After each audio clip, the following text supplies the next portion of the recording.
What are consequences? Consequences are outcomes from actions taken at an earlier time. These outcomes occur at a later time. Some outcomes are intended. They correspond to the purpose of the action. For instance, Judith drew up architectural plans for a house, bought the land and gathered the materials, equipment and manpower with the aim of finally having a house to live in. Some outcomes are unintended. Upon completing the house, the land prices had escalated greatly, and instead of living in it, Judith sold the house for a huge profit. While the outcome was not as planned, unplanned outcomes are not necessarily undesirable. Huge profits are also a positive outcome for Judith, who had made the effort to build that house. However, the outcome could have turned out to be negative. Say the area where the house is to be located is crime-ridden, and as a result of moving into this new completed house, Judith was murdered in it. The example uses extrinsic factors such as changes in land prices and the crime situation that resulted in positive or negative outcomes, but the factors could also be internal to the agent. Judith could have been too ambitious, taking on a financial commitment to build a house beyond her affordance, resulting in the negative outcome of her being unable to complete building her home. She could have been too careless, being aware of the crime situation in the neighborhood but forgetting to lock her doors at night.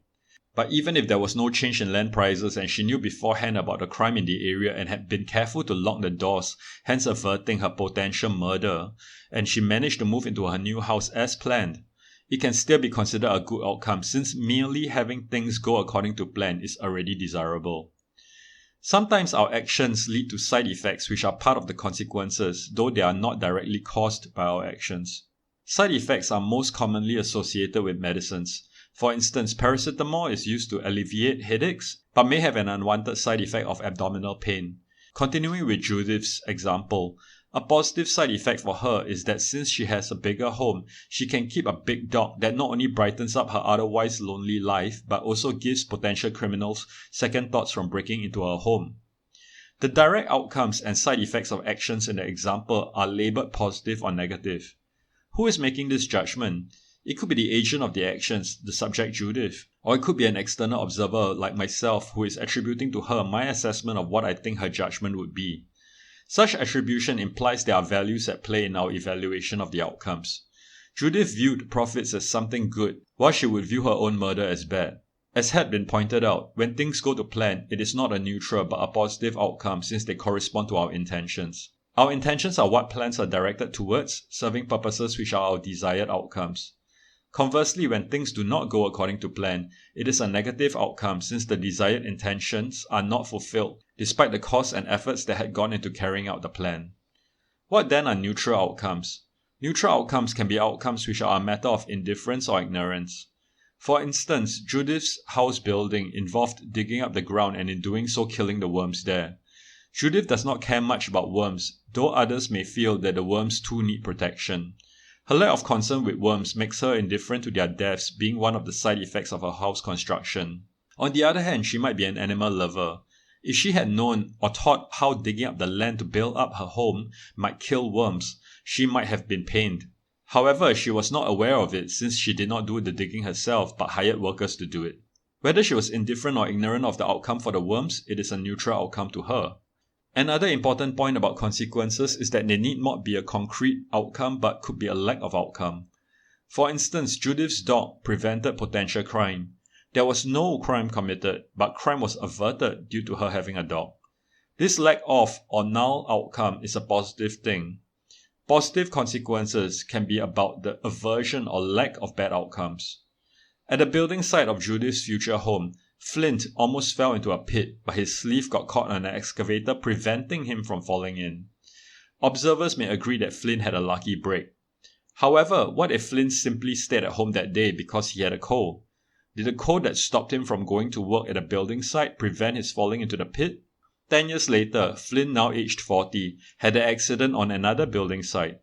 When he was young, he studied construction methods in school. If he had studied something else, for example linguistics, it would likely have kept him far from construction sites, and hence he would not be having an accident on one when he was 40 years old. Is his study of construction in school what finally led to his accident at 40?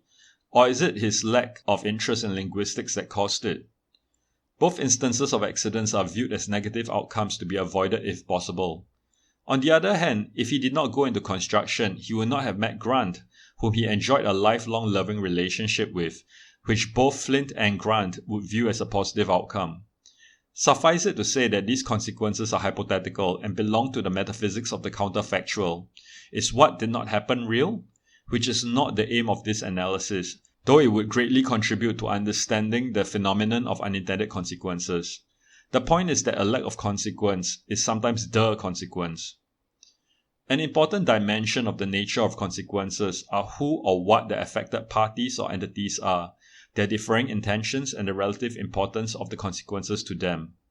The subject with the intention and taking actions, Judith, clearly is involved. Others, however, are swept up in the wake of her actions, such as Flint, who themselves possess their own agency and have their own intentions, separate but related to Judith's intentions. For instance, Flint's primary intention of being involved with Judith's house construction is to make money from his labor, while the result of a built house is what he has to achieve to reach his primary intention. The house building is a means to reach his ends of a salary, but both the completed house and his salary are consequences. The salary is primary for him because if he had to work for free, he would not have participated in the project. For Judith, the completed house is her primary intention, since if she was not going to receive a built house, she would not be hiring and paying Flint. For both Judith and Flint, both the built house and Flint's salary are consequences, though they are of different importance for both parties. Non-human objects such as the land, the bricks, and the worms are also affected entities to Judith's intention. The worms got killed as a consequence of the house building, and the bricks got laid into the walls of the house instead of sitting in a warehouse somewhere. However, there are other objects that also get affected by the ripples set off from Judith's act. Grant meeting Flint is one such instance, but also home buyers facing rising prices in the area 20 years later. Judith's new home was one among many which led to a gentrification of the area. More residents led to more shops and amenities springing up, leading to a greater desire for homes there, resulting in higher prices. These home buyers were unrelated to Judith's act in the sense that she did not identify them in her plans. They were not part of or pertinent to her plans, though she might have an inkling about rising home prices. Hence, parties affected by consequences in this example are subjects, the primary one being Judith, objects such as brick, worms, and Flint, and others non-related to the act but nonetheless affected, Grant and home buyers 20 years later. Consequences can be felt by individuals and groups, including entire societies, the world, and future beings. The example of Judith's house focused on consequences felt by individuals such as Judith, Grant, and Flint, and groups such as home buyers 20 years later. However, her home building and living in her house contributed to greenhouse emissions leading to climate change, which affects all living things in the world, including the yet-to-be-born. Why do unintended consequences arise? Merton outlines 5 causes of unintended consequences. 1. Ignorance. While we are ignorant of the future, since otherwise no consequence would be unintended, the ignorance Merton focuses on is ignorance in the present, which is to have inadequate existing knowledge, such as the lack of predictability surrounding human behavior, though we may have statistical ranges of consequences. Citing Henry Poincare, Merton explains that past experience may be inadequate to predict outcomes since small differences in initial conditions produce very great differences in the final phenomena. Outcomes may hence appear fortuitous, occasioned by the interplay of forces and circumstances so complex and numerous that prediction of them is beyond our reach. Hence, inadequate existing knowledge may be due to how adequacy may simply be unachievable. Nonetheless, we often have to act with confidence in the face of incomplete information, not on the basis of scientific knowledge but opinion and estimate. Situations demanding immediate action may involve such incomplete information and hence may result in unexpected outcomes. Incomplete information may be caused by a scarcity of time and energy to devote to the anticipation of consequences. 2. Error. Errors can arise from our appraisal of the present situation, leading to an incorrect inference to the future objective situation in our selection of a course of action and its execution. Past successful actions may not lead to desired future outcomes, since procedures which have been successful in certain circumstances need not be so under any and all conditions, such as a changing social environment. In other words, we face the classic problem of induction. Errors can also arise from having considered only some aspects of the situation due to neglect, a lack of systematic thoroughness in examining the situation, or pathological obsession where there is a determined refusal or inability to consider certain elements of the problem due to emotional involvements. 3. Short-Termism. Merton talks about the imperious immediacy of interest where concern with near-term outcomes override longer-term consequences. Such immediate interests may be to meet psychological needs and basic cultural values. While our interests may demand objective analysis, our strong psychological concern with instant gratification may prevent us from making the required calculations. 4. Fundamentalism. If a basic value is felt as necessary, there may be no consideration of further consequences. Merton alludes to a dialectical movement where activities oriented towards certain values release processes which so react so as to change the very scale of values which precipitated them. Actions based on such values tend to be focused on a specific value area, but its effects may have wider ramifications which then influence the value system. 5. Predictions. Predictions influence the situation, changing the course of development. Merton cites how Marx's prediction of the proletariat revolution influenced the process of societal development leading to collectivization and the non-fulfillment of his prediction. Foucault's influence the course of events and renders its assumption of ceteris paribus in its analysis unobtainable and needs to be accounted for in social planning. Ceteris paribus not holding is related to ignorance, error, and predictions, but in different ways. In any study of social and economic phenomenon, ceteris paribus, or all else being equal, is a fundamental assumption. In a scientific experiment, only the independent variables are changed by the scientists so that they can observe corresponding changes in the dependent variables in an attempt to establish a relationship between the independent and dependent variables. All other variables are controlled and kept constant. The social sciences attempt to do the same with models of human behavior, but this is difficult since we are not able to bring large numbers of people into a laboratory setting to isolate just the variables under study, leading to a grossly inadequate model which however still guides our understanding and intuitions of social effects given a human action. Once a multitude of factors interact and change in the same time frame, ceteris paribus goes out of the window, giving rise to ignorance that causes unintended consequences. Multiple factors themselves are a source of error as models and theories are unable to predict what happens when many factors change together, yet we continue to expect them to guide us. The very act of prediction, possibly underwritten by our expectations based on social models and theory, warps the outcome. For instance, if gold prices are expected by a highly reliable source such as the central banks to double in a month's time, this expectation may cause other economic actors to quickly jump in, causing the price to rapidly rise in the next day or even hour. This front-running can happen across any market, be it gold, property, or even tulips. Expectations of continually rising prices lead to a self-fulfilling prophecy, where rising prices reinforce the expectation of further rising prices, causing even more traders to pile in the expectation that they would be able to sell it to the next bigger fool. Finally, there are no further fools to sell to and the price collapses. This phenomenon of a price bubble bursting is an example of an unintended but not quite unexpected consequence, since it has repeated many times over centuries up to the present. It is unintended since the bullish participants want to keep dancing while the music is still playing, while the naysayers as individuals are unable to make much market impact since the market is too big to be able to be moved by an individual. Though collectively, prices can move into bubble territory and just as suddenly deflate. There are limits to our knowledge in two ways. First, we do not know what the future holds, even while we have expectations of it due to our understanding of social theory and induction from previous experiences. Secondly, our existing knowledge is also limited. We may fail to understand or correctly interpret the current situation. Our knowledge of others may be shaded by our psychological biases towards them. Parents, when told of the bad behavior or crimes of their child, may react that it could not be so since they know their kids to be angels. They fail to objectively assess their children's character because of their intimate relationship. Indeed, such intimate relationships, which should provide us deep knowledge of our loved ones, may be what blinds us to their faults, leading to unfulfilled expectations and disappointment from their unexpected behaviors. This may explain the high divorce rate with its accompanying refrain, "You have changed." The spouse's character has not changed. They had always been insincere, dishonest, disagreeable, etc. But when one is caught up in the throes of love and romance, one may fail to recognize these unflattering traits. Our ignorance may also arise from a lack of imagination. For instance, Jack is unable to recognize that his child, Jamie, identifies as non-binary. Non-binary gender identities as a concept are simply unknown to him. Being unable to even conceive or imagine such a possibility, he makes light of Jamie's situation, leading to their estrangement. However, an overactive imagination may also give rise to unintended consequences. Seeing dangers in every corner may lead to a total paralysis of the individual or being overprotective of one's loved ones, resulting in the unintended consequences of crippling their lives. Do not run, do not play with others in case they hurt you. Do not.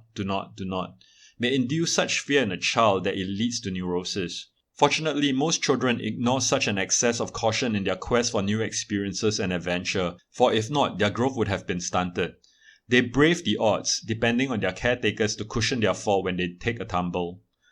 Low probability events are unlikely, but they can and do happen. The chance of being killed in a plane crash is for the average American about 1 in 11 million.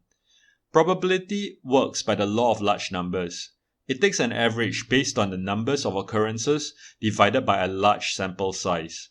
However, it is quite possible that one happens to be either atypical, for instance, traveling a lot more than the average person, or simply be that one person out of the 11 million. When we get on a plane, we do not intend to die in it since we will otherwise not have bothered. Hence, if the plane starts plummeting down, it is both unintended and unexpected by us, at least when we first got on board, even if we are aware of such a possibility. It is not that we did not know that planes crash or failed to imagine it. We are aware, but its low probabilities assure us. Hence, if a low probability event does happen, it is an unintended consequence. We should not be misled that if human agents are rational, unintended consequences can be avoided. Unintended consequences are not exclusively a result of a failure of our rationality. Even the most accurate statistical analysis coupled with careful and rational assessment of the odds can lead to unintended consequences. The low probabilities are the very statistics we rationally depend on to give us confidence in boarding a plane. They are the cause of the lack of intention of dying in a plane crash, since worse odds may have dissuaded us from taking the flight. Acting in a rational way can still lead to the unintended consequence of dying in a plane crash. Our rational belief in the low probability of a crash was what set up the conditions that led us to being in the crash. Moreover, we have to function in a world described by statistics. Beyond immutable physical laws such as gravity and the inevitability of death, every other occurrence is a matter of statistical probability. Even staying in our homes forever will not protect us. The roof can collapse, we can fall down in the bathtub, we can have a gas leak. The aim of such an unforced quarantine at home is to prevent accidents, but accidents also happen at home, in addition to other unintended consequences, such as the members of that home driving one another up the wall and the social isolation, which can cause severe psychological problems. Being overly careful leads to unintended consequences. Martin Niemöller's post-World War II poem First They Came illustrates perverse consequences. First they came for the communists, and I did not speak out, because I was not a communist. Then they came for the socialists, and I did not speak out, because I was not a socialist. Then they came for the trade unionists, and I did not speak out, because I was not a trade unionist. Then they came for the Jews, and I did not speak out, because I was not a Jew. Then they came for me, and there was no one left to speak out for me. Playing it safe by staying silent and inactive in the face of injustice led to the unintended consequence of being arrested finally, since if everyone did the same, there finally is no one left to fight for the rights of others. A lack of care or a careless attitude is also a source of unintended consequences. A person who did not pay attention or could not care less is ripe to experience unintended consequences simply because many consequences from one's lack of care will then be unintended. Juliet does not take care of her personal hygiene and suffers food poisoning frequently. She did not intend to have these episodes. Her negligence towards cleanliness caused them, though she did not intend them. For want of a nail, the shoe was lost. For want of a shoe, the horse was lost. For want of a horse, the rider was lost. For want of a rider, the battle was lost. For want of a battle, the kingdom was lost. And all for the want of a horseshoe nail. The anonymous poem outlines the chain of effects that through a lack of care led to unintended consequences. It was not as if the owner of the horse which required the horseshoe nail wanted to lose the war and consequently their kingdom. A seemingly small action, or in this case inaction due to a lack of care could, as the poem outlines, create massive unintended consequences. Caring too much about one's immediate safety, as in the Niemöller poem, not taking care of one's personal hygiene, or the horseshoe nail, can be placed under negligent short-termism, the third of Merton's 5 causes of unintended consequences. To be able to take care of long-term consequences, we must be able to make correct calculations of the future. However, as Merton points out in his second cause, we can make errors of induction. Previous unintended consequences may have taught us to avoid certain actions in similar situations, but such avoidance might lead to novel, unintended consequences. We may have become experts at periodic horseshoe nail inspections, having learnt our lesson from losing kingdoms from a lack of care towards nails, but an excess of care on small details may then lead us to miss the big picture. In a kind of dialectical movement, we may then learn that we need both care for small and large details in a war. However, we might also have simply learned the wrong lesson. Perhaps the lesson is not about horseshoe nails, but about how we should not fight wars in the first place. Jeremy was sitting in the last carriage on the train. He chose it because it was the smoking carriage, and he was having a cigarette when his train crashed into a train in front. His life was saved since he was in the rear, but what is the lesson to be learned here? That smoking saves lives?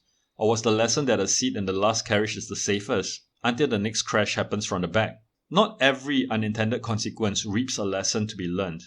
And if we try too hard to learn one, we may learn the wrong one. To be able to learn the right lessons, we need to link our actions to the consequence causally, such as the smoking carriage was at the rear end of the train, and what saved Jeremy is not smoking but being at the rear. Our actions might be just one factor out of many that led to the unintended consequence. For instance, if the train driver was not at that vital moment lighting his cigar, he might have noticed the stop traffic signal. However, even if we are able to correctly understand the cause and the interplay of factors, we still face the problem of induction since no two situations are exactly the same. The next train crash may come from the rear. In addition, laws and norms might change. For instance, how smoking is no longer allowed on trains, so we may not be able to apply previous lessons. New knowledge may emerge that change our behaviors.